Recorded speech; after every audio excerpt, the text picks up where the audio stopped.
நம்ம வாழ்க்கையில ஏதாவது ஒரு பொருள தொலைச்சுட்டு நம்ம தேடிட்டே இருப்போம். நம்ம தேடும்போது நம்ம தேடுற பொருள் கிடைக்காது. அதுக்கு பதிலா இதுக்கு முன்னாடி ஒரு பொருள தொலைச்சிருப்போம் இல்லையா? அந்த பொருள எதார்த்தமா அன்னைக்கு கண்டுபிடிச்சிருவோம். இல்லைங்களா? அதே மாரி தான். இன்னைக்கு நாம பார்க்கக்கூடியது எதார்த்தமா கண்டுபிடிக்கப்பட்ட, நம்ம இன்னைக்கு பயன்படுத்திட்டு இருக்கக்கூடிய முக்கியமான 3 பொருட்கள பத்தி தான் இன்னைக்கு நாம பார்க்க போறோம். Welcome to RS view. நான் திரு.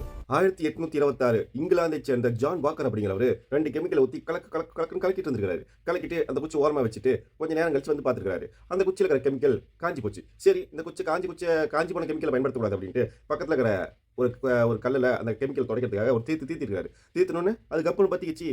அதுதான் இன்னைக்கு நாம யூஸ் பண்ணிட்டு இருக்கிற தீக்குச்சி. 1928 ஸ்காட்லாந்தைச் சேர்ந்த அலெக்சாண்டர் அப்படிங்கிறவரு ஒரு பயங்கரமான பாக்டீரியாவ ஒரு கண்ணாடி தட்டுல வச்சு ஆராய்ச்சி பண்ணிட்டு, இது எப்படி அழிக்கிறதுன்னே தெரியலையே, இது பரவிட்டே இருக்கு அப்படின்ட்டு அப்படியே வச்சுட்டு போயிட்டாரு. போனவரு ஒரு நாள் கழிச்சு தான் வந்தாரு. வந்து பார்த்தா அந்த தட்டுல இருந்த பாக்டீரியாலாம் செத்து போய் கிடக்கு. எப்படின்னு பார்த்தா அத சுத்தி ஒரு பூஞ்சை காளான் வளர்ந்திருக்கு. அந்த பூஞ்சை காளான் வளர்றதுக்காக அந்த பாக்டீரியா பயங்கர கொடூரமான பாக்டீரியாவெல்லாம் அழிச்சிருச்சு. அதுவே அதுக்கான மருந்த தயார் பண்ணியிருக்கு.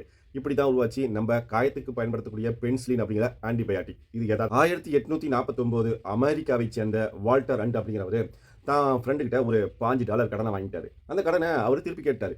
ஐயோ! திருப்பி வேற கடன் கேட்டானே அப்படின்ட்டு பக்கத்துல இருக்கிற ஒரு கம்பி எடுத்து என்னடா பண்றதுன்னு தெரியாம கையில வச்சு அந்த கம்பியை நோண்டிட்டே இருந்திருக்காரு. என்ன பண்றதுன்னு தெரியல, கடன் கொடுக்க காசு இல்லையே அப்படின்ட்டு.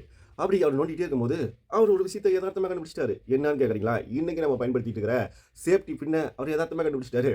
ஆனா என்ன கொடுமை அப்படின்னா, அந்த $15 கடன் அடைக்கிறதுக்காக வெறும் $400க்கு அதோடைய காப்புரிமைய பேட்டன் ரைட்ட ஒரு கம்பெனி கிட்ட வித்துட்டாரு. ஆனா அவங்க அந்த பேட்டன் வச்சு பல ஆயிரம் கோடிகள் சம்பாதிச்சுட்டாங்க.